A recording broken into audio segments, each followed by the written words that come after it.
भैया के लावा छिटहो न आवे मोर भैया के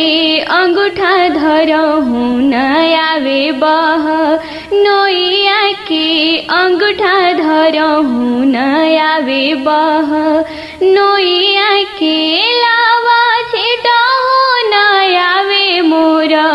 भैया के लावा छिटहो न आवे मोर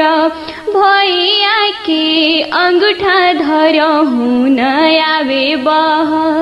नोइया के अंगूठा धरहु न आवे बह नोइया के हथवा धर के बता द मोर भैया के